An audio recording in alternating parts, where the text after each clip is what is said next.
afternoon and welcome to the Keepers of the Flame. My name is Margaret Locklear, also known as the Black Butterfly, and we would like to welcome you to our circle. This Keepers of the Flame show is about storytellers, and so we're putting it out there that we're looking for all ethnicities to come and share your stories with us, because every culture has a storyteller and we'd like you to share your stories. I'd also like you to know that there are various ways of telling a story. There are storytellers who sing their stories. Some tell it in prose, some tell it in poetry, some tell it through music. So whichever way you would like to share your story with us, be in touch with us. My first guest today is the infamous John Kinderman Taylor, the griot of all griots in my lifetime. And we'll be right back right after this.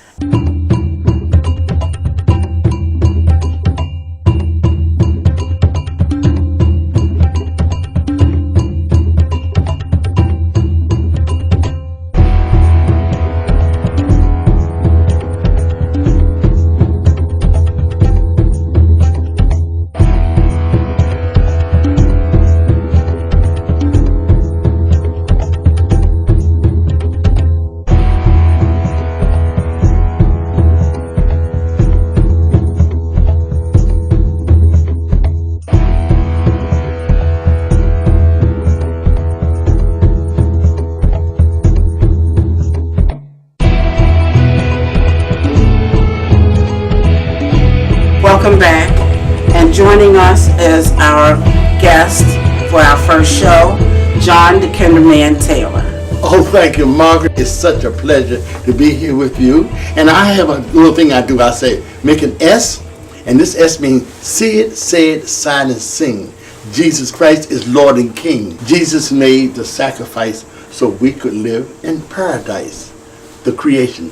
In the beginning, God was there. No sky, no ground, not even the air. It was dark. It was dark. It was darker than night. Then God spoke the word and said, let there be light. Then God moved the darkness away from the night. And that's how we got the first day and the first night. Then God looked around from where he stood and he said to himself, that's good. On the second day, creation, God made the heavens above and the waters below. And as far as we could tell, that's all we know. Then God looked around from where he stood and he said, yes, that's good. On the third day of creation, God made the land and the sea and the rock-bearing trees and the trees and seeds of all kinds, growing and blending, and on some of them we died. Then God looked around from where he stood and he said, yes, that's good. On the fourth day of creation, God made the sun to shine in the sky and the moon to shine its light and the twinkling stars to twinkle their light. Then God looked around from where he stood and he said, that's good. On the fifth day of creation, God made the animals we see, the dinosaurs, the fish, the birds, and all of them that we see. Then God looked around from where he stood and he said to himself, yes, that's good. On the sixth day of creation, God looked at the sky and he looked at the ground and he scooped up some earth and he made man. And then he looked at all his creation and said, this is the best. I think I'll give man a test. So God sat where he sat and he said, that's that, the creation. Wow, that was wonderful. That was absolutely marvelous to look at the creation story in a whole different perspective. So how long have you been a griot?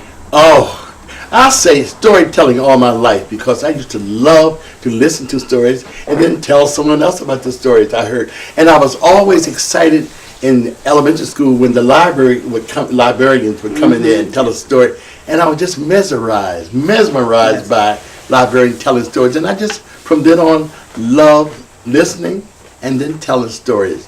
It was so much fun. Absolutely. So when did you come up with the concept of Kinderman? Well, I was working with Wolf Trap, and we were traveling all over the country, and they asked the kids for us to introduce ourselves to them. And the three other artists, they said, well, I'm Joseph so-and-so, and I'm Mary Carson. And I thought, kids don't remember names. So I said, when they got to me, I said, I'm KINDERMAN. And everybody looked. I said, you know Batman, you know Spider-Man, you know Superman, and now you know KINDERMAN. Awesome.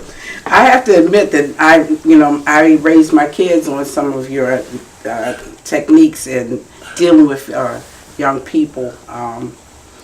So, John, you and I are both members of the Griot Circle of Maryland. Can you give us a little brief history about how it got started with the infamous Mary Carter Smith? Well, Mary Carter Smith was one of the original members of the Arena Playhouse. Sam Wilson, who was a teacher at Coppin State College, had some friends that went to Coppin. They said, let's do a playhouse, and I'll call it the Impossible Dream, where we get together and we'll come together and tell stories and tell plays and put on shows. And those 17, Mary Carter Smith was one of the founding members of that whole group. I think it was 17 of them. So they started at Coppin, and then they moved out to St. John's Church, St. Mary's Church, and then they went to the YMCA, and that's when I had joined them. I was a school teacher then. And then they went down where they are now on, where's the street? She's on Arena Playhouse. McCullough Street. McCullough Street. And they were paying $150 for 3 floors, $50 a floor. And then it grew and grew and grew, and then they decided to buy the building, and they had it first on the 2nd floor, but then they had to move it down because they didn't have escape routes for fire, move downstairs. And then on for, I think the last 50 years, they've been growing and growing and growing. And just last week, they had a fundraiser because they were running out of money and a lot of things happened. And I went to a meeting there, they had full house, and they asked people to give donations, and they raised $23,000 to pay some of the bills and fix some of the things up. And that's why I insisted, hoping that they would last year have it in honor of Mary Carter Smith, because she was a member, and we had our annual Love Stories down there. Right. And it was in disarray at that time. After we had that, they decided to remodel it and got some more money. And we got it again for this October, last October, was it? It was just this past October. It was absolutely fabulous. So it's just a part of my life that I just always loved, being a part of the Griot Circle and being a part of the Arena Playhouse and all of the things that are still happening. But my specialty was not adult as much as children. I usually have seen 1,000 children a week by going to various schools, doing 2 shows, 3 shows, or 4 shows. And I never get tired of telling stories and acting for the children. Absolutely. I say it's for the children. Well, to share with the children, I want to let folk know that there is a group of young people who are studying under the auspices of the Griot Circle of Maryland. Yes. To learn growing griots. For those who don't know, the Griot Circle of Maryland meets at Walbrook Library the first weekend of every month. And you can go on the website to get more information, and you'll see that number on the screen here. Yes. Can you grace us with another story? Well, this is what I usually do. I want interaction. So I always say, do that. Repeat this after me. Say, this is the house that Jack built. I can't hear you. This is the house that Jack built. This is the malt that lay in the house that Jack built. This is the malt that lay in the house that Jack built. This is the rat that ate the malt that lay in the house that Jack built. This is the rat that ate the malt that lived in the house that Jack built. This is the cat that chased the rat that ate the malt that lay in the house that Jack built. This is the cat that ate the mouse chased the mouse. That chased the mouse. That ate the mole. That lay in the house that Jack built. Let me go to the end. Okay. This is a farmer who raised the corn, who fed the cock that crowed in the morn, that awakened the priest all shaven and shorn, that married the man all tattered and torn, that kissed the maiden who was all forlorn, who milked the cow with the crumpled horn, that tossed the dog, that worried the cat, that chased the rat, that ate the mole, that lay in the house that Jack built. This is the house that Jack built. I remember that. It's a shame that I don't remember the words anymore. Well, it's been a great pleasure being with you, being a part of this whole process of sharing the word, telling stories. Absolutely. It was my joy as well to be in your presence, KINDERMAN. Can I come back again sometime? What more? John, don't go away. We'll be right back with more wonderful stories from John the KINDERMAN Taylor. Thank you, thank you. Yeah!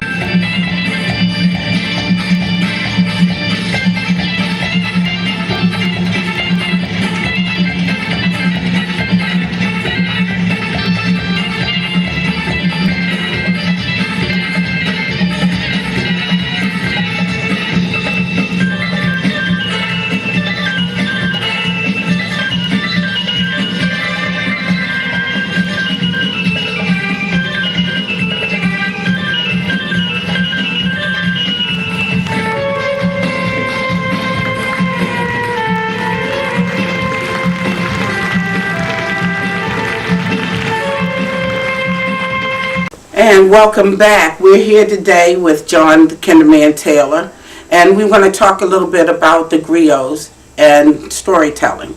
That there are all cultures have storytellers within their group.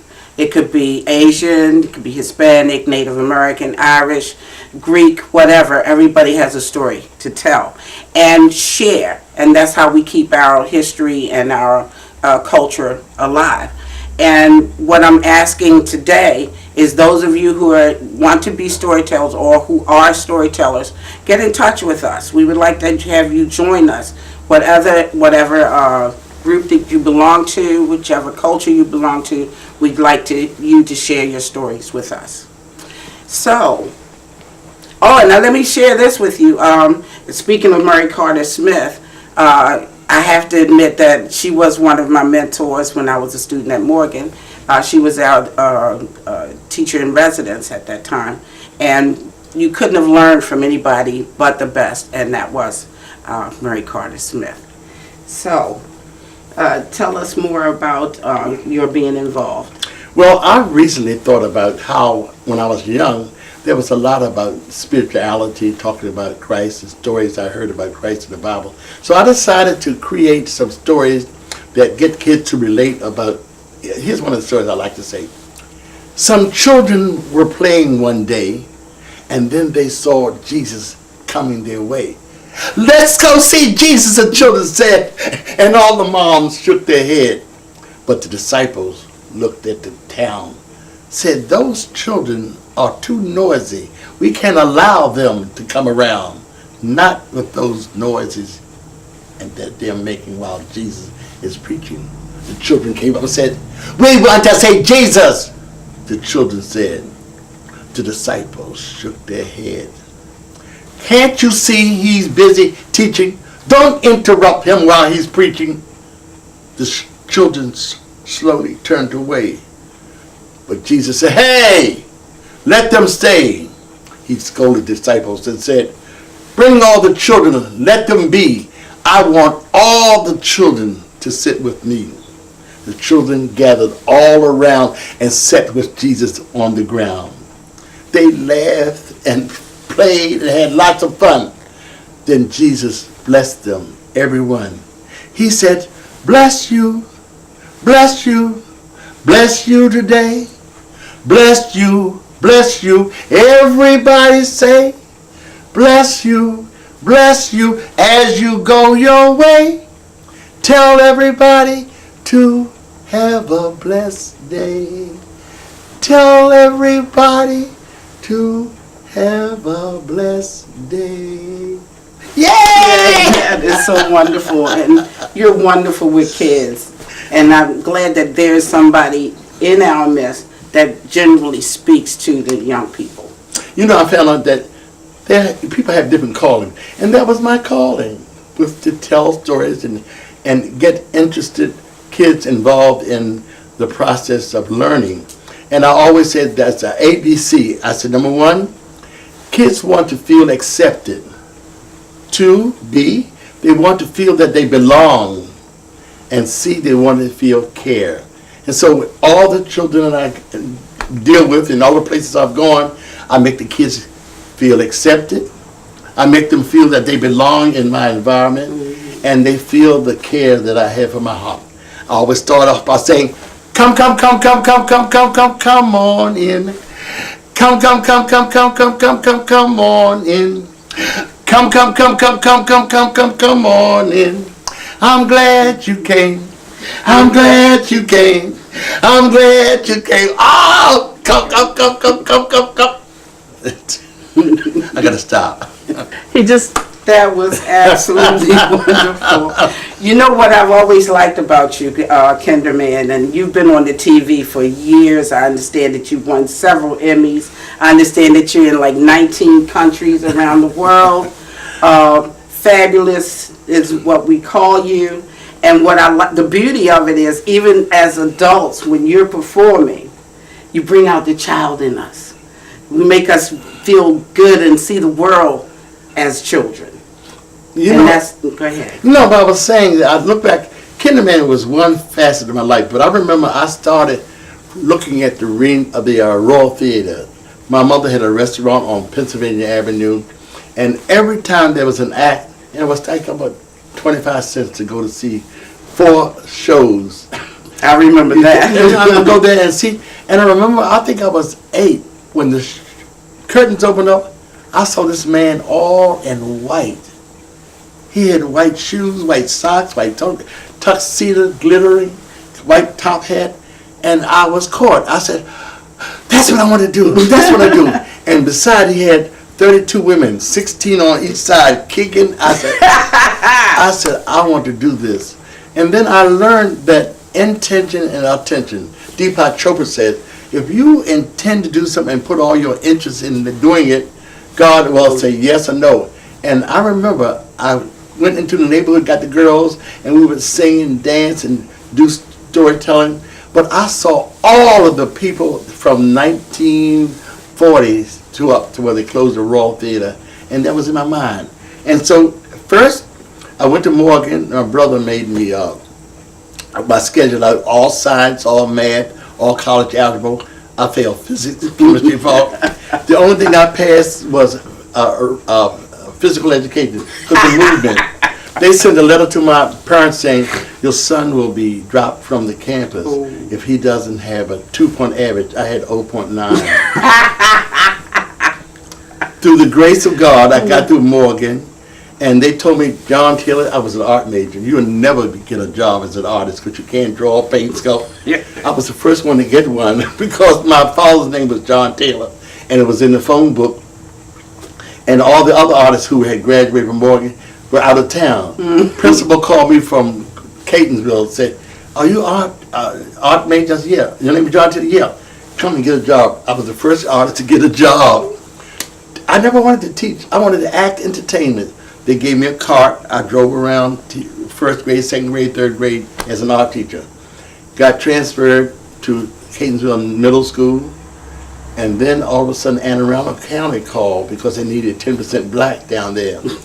I got a job there, and I never wanted to teach. But in the summertime, you didn't get paid. So in the summertime, I taught dance, because I could look at a dance, and I could do dance of waltz, foxtrot.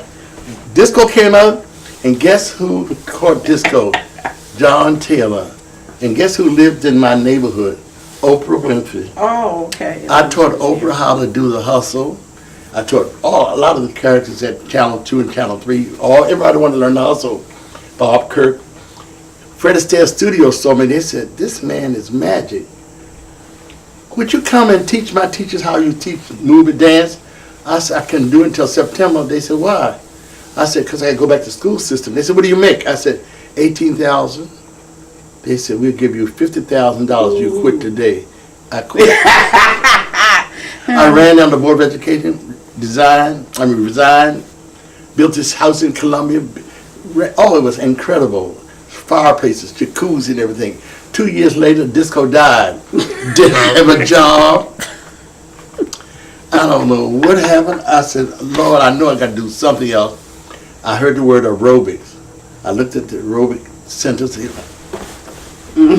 I changed my name to the aerobic instructor, International Movement Aerobics. Taught that. Came out of that.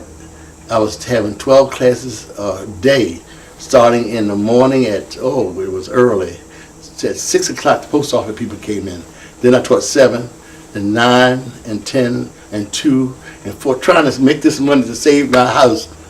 Finally, Wolf Trap called me in and said, can you work with little children, preschoolers, Head Start? I said, if they're alive, I can make them teach them. Wrote a program. They loved it. They started sending it around the country. I said to myself, I want to go all the states except Alaska.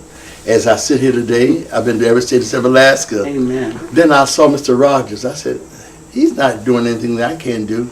He can't dance. I started dancing. I said, I want a TV show. Next thing, I had a TV show. Wow. And then from then, I said, what's an Emmy? They said, for best show. First year, got 1 Emmy. Second year, I got another Emmy. Third year, I got 3 Emmys. And then it's just been history. Just enjoying myself with children. And you know what? I think I'll be dancing on stage and drop dead. I never want to stop working. That's a wonderful way to go. Well, we'll be right back after this.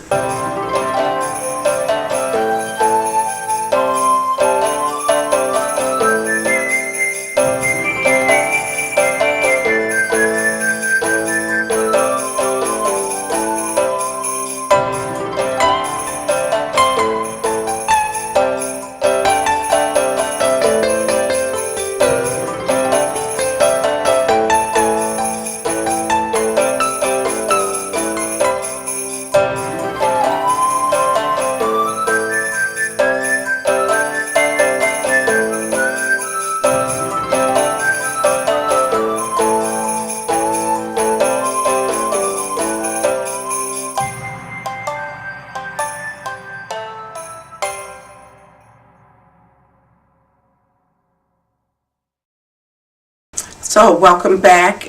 We're here with John Kinderman Taylor. So John, people always wanted to know, you work so well with children. Did you ever get married and have children of your own? Oh, do you want to hear a griot story? Yeah, I would. I lived in Columbia. I was very popular as the disco king. And I had rooms in Baltimore City because I had a house where I moved from. And I had rooms in my house in Columbia because I had an apartment on top and this, that, and other. And I would have neighborhood kids would come and would do the lawn for me. One particular time, this young man came over and his mother came with him. She said, Mr. Taylor, listen, I have a little problem. My sister and I had an argument. Could you let my son stay here while we go and get a motel? I said, oh, that's hard. I got some rooms in the city. Why don't you go down there until your place is ready to go to? She said, sure. Next day, she brought me another son who had just come from New York and asked me could he stay there. Third son. Now, this was 12, 13, and 15.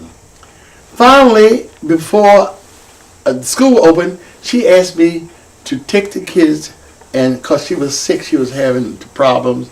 She went in the hospital. She said, yes, I'll be there for a little while. Would you take care of my kids? She stayed 7 years.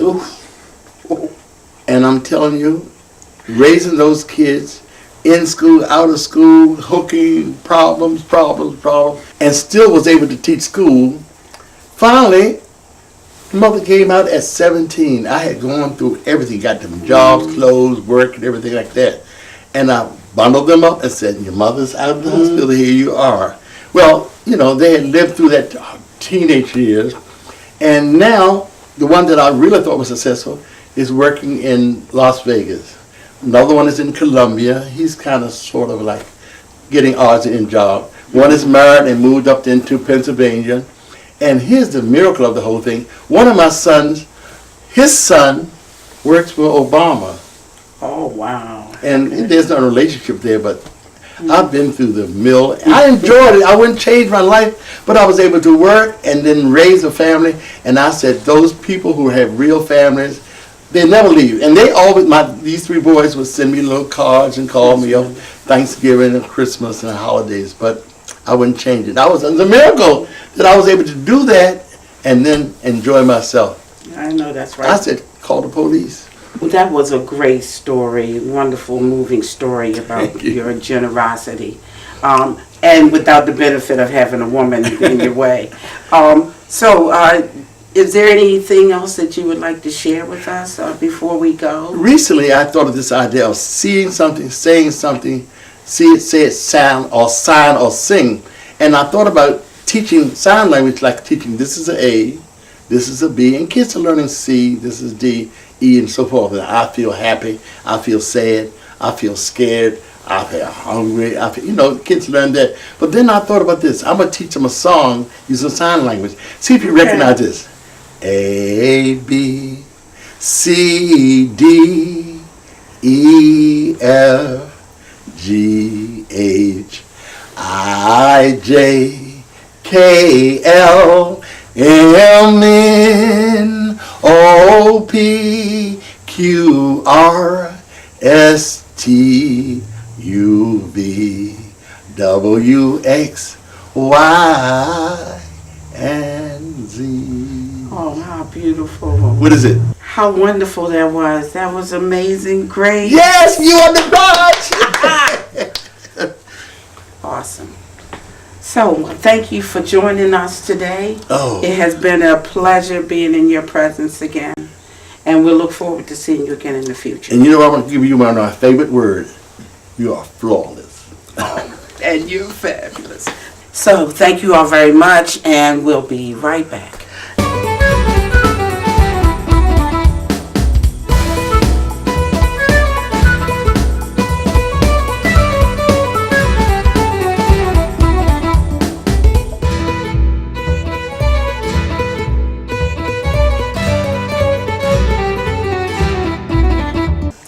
African Americans are storytellers. They're known by different names.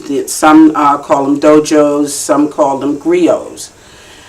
It's more about keeping the history alive, even if it's oral, but to keep the history going. And I myself, I tell my stories through various ways. I might write a story and have it shown as a production, a play. I may do it in poetry. And you'll find contact information at the bottom of the screen. So contact us and share your stories with us.